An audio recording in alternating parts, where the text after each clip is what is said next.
We guide you through how to connect Slack to N8n. So the first thing you need to do is to open your N8n dashboard and log into your account, then click Create Workflow and press the plus icon to add a new node. Search for Slack and select the Slack node from the list.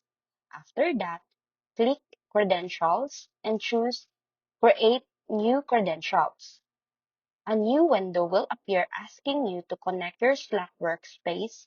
Click Connect, log into your Slack account, and allow the permissions requested by N8n so the integration can work properly. Once connected, go back to N8n and select the Slack channel where you want messages to be sent.